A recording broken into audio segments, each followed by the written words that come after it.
Season 4 of Reacher starts streaming August 12th on Prime Video. So here's a recap of everything important that happened in Seasons 1 through 3. Just a heads up that there are complete spoilers from here on out. The story of Season 1 begins when Jack Reacher, a former military special investigator and Army major, arrives in the quiet town of Margrave, Georgia. Shortly after stepping off the bus, he is arrested for a murder he didn't commit. While locked up, Reacher shares a cell with a local banker named Paul Hubble, who falsely confessed to the killing after a local syndicate threatened his family.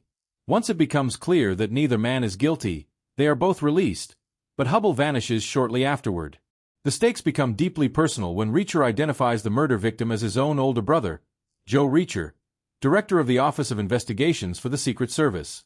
Driven to uncover what Joe was doing in Margrave and avenge his death, Reacher teams up with Oscar Finley, a straight-laced, tweed-wearing chief detective from Boston, and Officer Roscoe Conklin, a sharp, fierce local cop who later become romantic interest of Reacher. As the body count mounts, their investigation uncovers a massive industrial facility, financial records, and tons of fake currency tied to a massive illegal operation. Reacher survives several ruthless attempts on his life while systematically gathering evidence.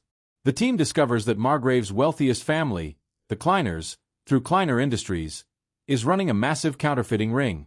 Their process involves bleaching real $1 bills, reprinting them as high-denomination notes, and shipping the fake money to international buyers. To keep the operation hidden, the Kleiner family has bought off the local police force and the mayor.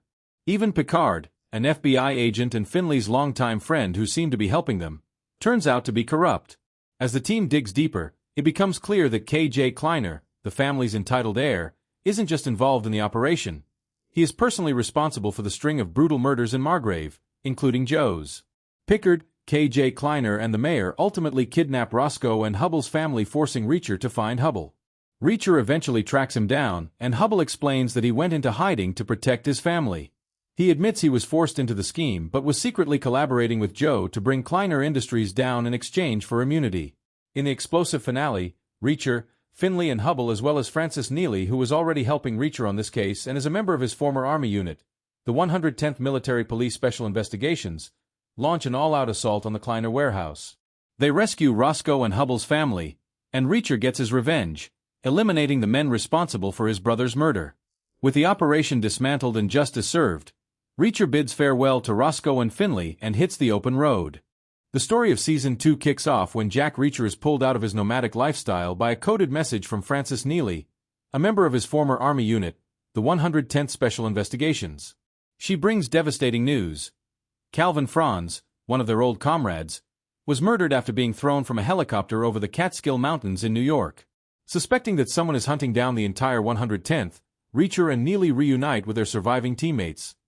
David O'Donnell, who left the Army for a stable family life, and Carla Dixon, a financial crime specialist and Reacher's love interest for the season. While trying to contact the remaining members of their unit, they discover that Tony Swan's dog died in his house, leading them to suspect that something bad happened to Swan. When they look for two other members, Orozco and Sanchez, they find out that both are missing, their office is ransacked, and everything indicates they have also been murdered. To navigate the legal and law enforcement pressure along the way, Reacher forms an uneasy alliance with Guy Russo, a stubborn NYPD homicide detective investigating Franz's death. In the middle of the season, in a nice callback for Season 1 fans, Oscar Finley makes an appearance in one episode to lend Reacher a favor. The investigation leads the team to New Age Technologies, a high-tech defense contractor based in New York. There, they uncover a massive illegal conspiracy orchestrated by Shane Langston, a ruthless former NYPD cop turned director of security at New Age. Langston has struck a multi-million-dollar deal with an international arms broker known as AM to sell missiles with state-of-the-art guidance software capable of bypassing any defense system. Langston is willing to kill anyone, from Reacher's former team to current employees, to cover up the operation. When Langston sends assassins to kill Marlo Burns, New Age's director of operations who chose to cooperate with Reacher's team, Detective Russo sacrifices his life in a chaotic shootout to protect her daughter. As Reacher and the team dig through New Age's records, the evidence suggests that Tony Swan was corrupted. Reacher refuses to believe Swan turned traitor, and his faith is ultimately validated, though the truth is equally devastating. Swan was murdered, and parts of his body were used to forge biometric credentials for the operation. Orozco and Sanchez were also killed while working with Swan on this case. Everything collides in the finale. Langston kidnaps Dixon and O'Donnell, giving Reacher an ultimatum. Come alone, or watch your friends die. Reacher agrees, but tricks Langston by claiming Neely was killed in an earlier shootout, giving his team a hidden advantage. Reacher walks into Langston's compound ready to surrender where he is immediately apprehended.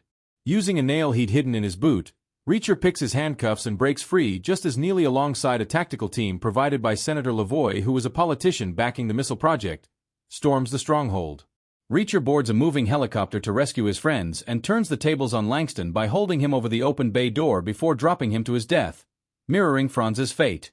With New Age dismantled, Reacher's team tracks down AM at the rendezvous site and kills him before the missiles can leave American soil. When Senator Lavoie betrays Reacher by ordering to eliminate his team, Reacher reveals he anticipated the backstab. Homeland Security arrives to arrest Lavoie and his men, having been tipped off by Reacher beforehand. Using the corrupt multi-million-dollar payout left behind from the arms deal, Reacher distributes it among those affected by Langston's operation. He also sets up funds for O'Donnell's kids, seed money for Dixon to start her own business, and support for Neely's father. After one final, emotional reunion with the 110th, Reacher buys a one-year bus pass and hits the open road once again. Season 3 pulls Reacher out of his nomadic lifestyle and throws him straight into an undercover operation.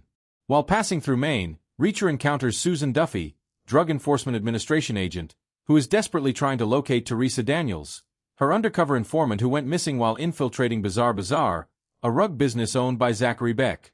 Her agency suspects the business is a front for smuggling drugs, but since Duffy's previous operation in Los Angeles fell apart, she and her partner Villanueva are running this case off the books.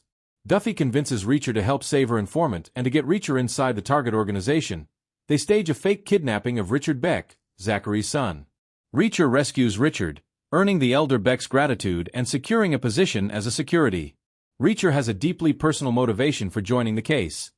He suspects that Lieutenant Colonel Francis Xavier Quinn, a corrupt and ruthless figure from his past, is involved in Beck's operation. Years earlier, Quinn brutally murdered Dominique Cole, a promising young military intelligence officer under Reacher's command.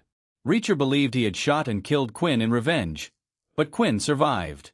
Reacher soon discovers that Quinn's near-fatal gunshot wound left him with amnesia. Now operating under the alias Julius McCabe, Quinn doesn't even recognize Reacher when the two finally come face to face. Furthermore, Reacher realizes Bizarre Bazaar isn't a drug front. Quinn is actually running a massive international illegal arms syndicate. Quinn has been using Zachary Beck as a puppet for years, even installing his own people like Security Chief Chapman Duke and the enormous bodyguard Polly inside Beck's estate to keep him in line. To gain Beck's trust and move up the ladder, Reacher lures Chapman Duke into a trap at a DEA-controlled safehouse, kills him, frames another of Quinn's men for the murder, and earns a promotion to Beck's second-in-command. When Quinn eventually figures out Reacher is working undercover, he sends his men to eliminate him, but Reacher fights them off and escapes. A furious Quinn retaliates against the Becks, forcing young Richard to play Russian roulette and mutilating Zachary Beck's ear. Francis Neely returns to provide Reacher with vital backup and tactical support. As the situation escalates, Beck agrees to secretly assist Reacher, tipping him off to the location of Quinn's next major arms deal. However, suspicious Quinn sets a trap, a decoy meeting at a salvage yard that turns into a deadly ambush. Reacher and Duffy as well as Villanueva survive, though ATF agents leading the operation are killed. Realizing the real weapons deal is taking place at Beck's mansion during his 50th birthday party, Reacher's team sneaks back onto the estate where Duffy rescues Teresa. Reacher settles his score with Polly in a brutal one-on-one brawl. After a vicious fight across the compound, Reacher outsmarts the giant by having previously jammed Polly's gun barrel. When Polly tries to fire, the gun backfires and kills him. Inside the house, Quinn shoots and kills Zachary Beck, who was trying to protect his son. After that, Quinn attempts to flee the estate, only to run straight into the Russian mobsters he owes money to. Neely, who has located the arms deal cache, offers to exchange it for Quinn, threatening to detonate a grenade if they refuse. The Russians take the money and Quinn is handed over to Reacher. Invoking Dominique Cole's name to jog Quinn's damaged memory, Reacher executes him, finally closing the loop on the revenge that drove him. The ATF agents clean up the estate, leaving Richard free of Quinn's shadow to start over. With arms trafficking network dismantled, Reacher says his goodbyes to his allies and moves on once again. Like, share, and subscribe for more reviews.